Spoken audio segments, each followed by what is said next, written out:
আপনার স্বামীর দিকে তাকিয়ে 3 বার পাঠ করবেন। আপনার স্ত্রীর দিকে তাকিয়ে আপনি 3 বার পাঠ করবেন। আল্লাহ রাব্বুল আলামিনের কাছে সাহায্য চাইবেন। অবশ্যই আল্লাহ তাআলা এই সমস্ত আমলিয়াতের বিনিময়ে, তদবিরের বিনিময়ে আপনাদের মধ্যে মিল মহাব্বত পয়দা করে দিবেন। দিনী ভাই বোনেরা, অনেক স্বামী আছেন, অনেক পুরুষ ভাইয়েরা আছেন, নিজের স্ত্রীকে দেখতে পারে না, শুধুমাত্র মারপিট করে, ঝগড়া ফাসাদ করে, বিভিন্ন বিষয় নিয়ে গালিগালাজ করে, অত্যাচার করে, জুলুম করে। আবার অনেক মা ও বোনেরা আছেন, অনেক মেয়েরা আছে, তার স্বামীকে দেখতে পারে না, পরকীয়ায় লিপ্ত হয়, বিভিন্নভাবে পুরুষকে, স্বামীকে হেনস্থতার শিকার করে। তো দিনদার ভাই ও বোনেরা, আজকের এই কোরআনী আমলিয়াত আপনাদের মাঝে উপস্থিত করতেছি এবং বলতেছি। আশা করি সম্পূর্ণ ভিডিওটি আপনি মনোযোগ সহকারে দেখবেন, আমলের নিয়তে কথাগুলো শুনবেন। এই আমলটা যদি আপনি করতে পারেন, আপনাদের মধ্যে একটা মিল মহাব্বত পয়দা হবে, ভালোবাসা তৈরি হবে ইনশাআল্লাহ। যে কেউ যে কারোর জন্য করতে পারেন। জায়েজ পন্থায় যে ভালোবাসাগুলো আছে, স্বামী স্ত্রীর যে ভালোবাসা মহাব্বত একজন আরেকজনের জন্য করবেন, জায়েজ পন্থায় যে ভালোবাসা মা বাবা সন্তানের জন্য, বা একজন আরেকজনকে বৈবাহিক জীবনে আবদ্ধ করবেন, এই মানুষের জন্য আপনি আমলটা করবেন, তদবিরটা করেন, কোনো সমস্যা নাই। আল্লাহর তরফ থেকে একটা রহমত আপনাদের মাঝে আসবে ইনশাআল্লাহ। প্রিয় দিনদার ভাই ও বোনেরা, বাহিরের মানুষের কথা কি বলবো, নিজের স্বামী তার স্ত্রীকে মেরে ফেলতে চায়, নিজের স্ত্রী তার স্বামীকে মেরে ফেলতে চায়, বিভিন্ন প্রতারণার ফাঁদ পাইতা রাখে, বিভিন্ন তাবিজ কবজ কুফরি করে তার স্বামীকে মারতে চায়। পরকীয়ায় লিপ্ত রয়েছে, এখন স্বামীকে মারতে হবে। পরকীয়ায় লিপ্ত রয়েছে, এখন স্ত্রীকে মারতে হবে।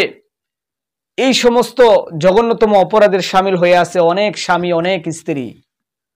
তো আজকে আপনাদের মাঝে এই মিল মহাব্বত কিভাবে পয়দা হয়, সেই উদ্দেশ্য নিয়েই আজকের এই ভিডিওটি উপস্থাপন করতেছি। বিভিন্ন আমলিয়াত সংক্রান্ত আলোচনা। আশা করি আমাদের ভিডিওগুলো আপনারা মনোযোগ সহকারে শোনেন, আমলিয়াতের নিয়তে শোনেন, কাজগুলো করবেন। কোনো কিছু বুঝতে অসুবিধা হলে আমাদেরকে ফোন করবেন, কমেন্ট করবেন, যথাসাধ্য অনুযায়ী আপনাদেরকে বোঝানোর চেষ্টা করব, সাহায্য সহযোগিতা করার চেষ্টা করবো ইনশাআল্লাহ তাআলা।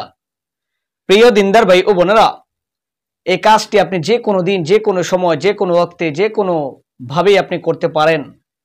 আপনার স্বামীর জন্য, আপনার স্ত্রীর জন্য, আপনার ভালোবাসার জন্য, মিল মহাব্বতের জন্য কাজটা আপনি করেন, কোনো সমস্যা নাই। সর্বপ্রথমে একটা নিয়ত করেন, আজকে থেকে আপনি ভালো হয়ে যাবেন, 5 ওয়াক্ত নামাজ আদায় করবেন। কথাগুলো বলার আগে, আমলিয়াতটা বলার আগে এই কথাটি বলার উদ্দেশ্য হলো, আপনি যদি ঠিক হয়ে যান, আপনার উদ্দেশ্য, আপনার নিয়ত যদি ঠিক হয়ে যায়, আপনার সংসার, পরিবার সবকিছু, আপনার জিন্দেগি সুন্দর হয়ে যাবে। মা ও বোনেরা, আপনারা যদি এই ভিডিওটি দেখে থাকেন, আপনারাও নিয়ত করেন স্বামীকে কোনোদিন কষ্ট দিবেন না। ভাইয়েরা, এই ভিডিওটি দেখে আপনারা এই নিয়ত করেন, নিজের স্ত্রীর সঙ্গে খারাপ বিহেভ করবেন না, কখনোই অত্যাচার করবেন না, জুলুম করবেন না। বাহিরে যা কিছুই হয়, ঘরের মধ্যে শান্তি বজায় রাখার চেষ্টা করেন। আজকে থেকে নিয়ত করেন 5 ওয়াক্ত নামাজের পাবন্দি করবেন স্বামী স্ত্রী। যদি আল্লাহর তরফ থেকে রহমতের আশা করতে চান, অবশ্যই নামাজ আদায় করতে হবে। উত্তম রূপে আগে অজু বানাইতে হবে। অনেকে তো অজুও পারেন না। মুসলমান হয়ে জন্মগ্রহণ করেছেন কিন্তু অজু করতে পারেন না। মুসলমান হয়ে জন্মগ্রহণ করেছেন, আল্লাহর কোরআন পারেন না। মুসলমানের ঘরে জন্ম নিয়েছেন, আপনি নামাজ কিভাবে পড়তে হয় আপনি জানেন না। যদি না পারেন, আলেম ওলামাদের কাছ থেকে আপনি নামাজ শিখে নেন, অজু শিখে নেন, তারপরে নামাজটা রেগুলারলি নামাজ আদায় করেন। তারপরে আজকের গুরুত্বপূর্ণ যে আমলিয়াতের কথা বলবো, এটা আমি বলতেছি আপনাদেরকে। ছোট্ট একটি আয়াত, মাত্র 3 বার পড়বেন তাকিয়ে স্বামীর দিকে, স্ত্রীর দিকে, ভালোবাসার মানুষের দিকে। বাস এতেই আল্লাহর রহমত আপনার উপরে আসবে, প্রেমে পাগল হয়ে যাবে, ভালোবাসা বৃদ্ধি পাবে ইনশাআল্লাহ তাআলা। আর একটা বিষয়, এটার জন্য শর্ত হলো, আপনি কোনোদিন আপনার আচরণ বিহেভটাকে খারাপ করতে পারবেন না, রাগান্বিত হইতে পারবেন না, কথায় কথায় গালিগালাজ করতে পারবেন না, খোঁটা দিতে পারবেন না। যদি এই কথাটা মানতে পারেন, তাইলে আল্লাহর রহমত অবশ্যই আপনার কাছে আসবে। আপনি কল দিয়া পানি পড়ে, টিউবওয়েল থেকে পানি পড়ে ওইখানে কলস না রেখে অন্য জায়গায় রাখলেন, কোনো কাজ হবে? হবে না। এই জন্য নামাজের পাশাপাশি আপনার চরিত্র, আপনার আচরণ, আপনার এই নিয়ম নীতিগুলোকে আপনি সুন্দর করেন, দেখবেন ঠিক হয়ে যাবে, সবকিছু ঠিক হয়ে যাবে, সব সুন্দর হবে, সবকিছু সুন্দর হবে আপনার। তো নামাজ পড়তেছেন, আলহামদুলিল্লাহ।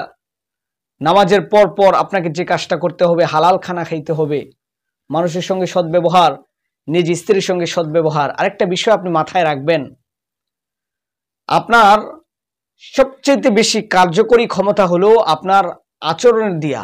আপনার আচরণ, আপনার উত্তম চরিত্র, আপনার ব্যবহারের মাধ্যমে একটা মানুষ সবচেয়ে বেশি বশ হবে, সবচেয়ে বেশি আকৃষ্ট হবে আপনার কথার মাধুর্যতা দিয়ে, আপনার আচরণ দিয়ে।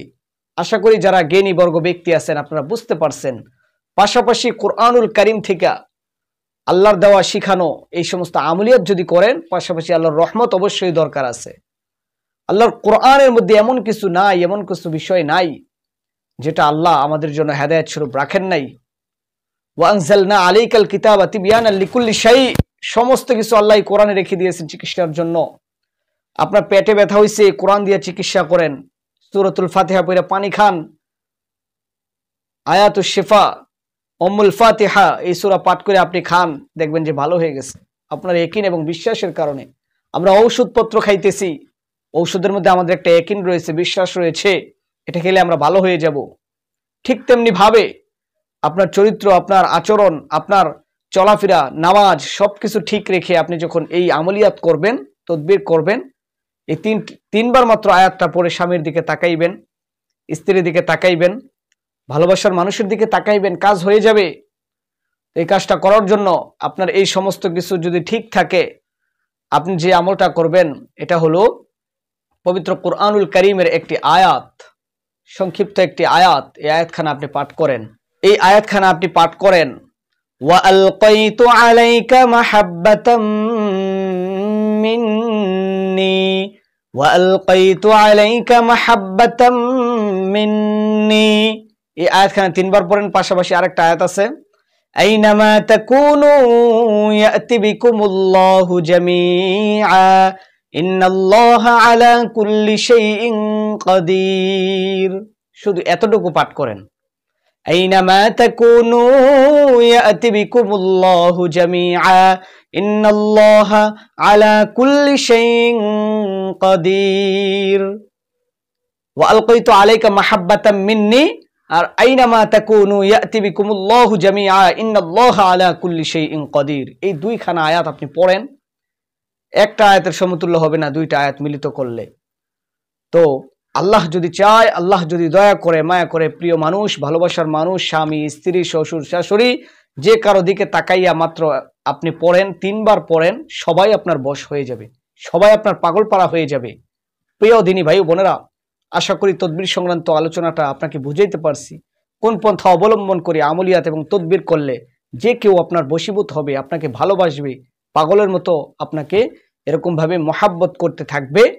আশা করি এই সংক্রান্ত আলোচনাটা আপনি বুঝতে পারছেন। দিনদার ভাই বোনেরা, আমাদের সঙ্গে কথা বলতে চাইলে নাম্বার চাবেন, আপনাদেরকে নাম্বার দেওয়া হবে। কমেন্ট করবেন, শেয়ার করবেন, লাইক দিবেন বেশি বেশি, যেন মানুষ এই সমস্ত আমলিয়াতের ভিডিওগুলো দেখে উপকৃত হয়। আল্লাহ আমাদেরকে তৌফিক দান করেন, আমিন।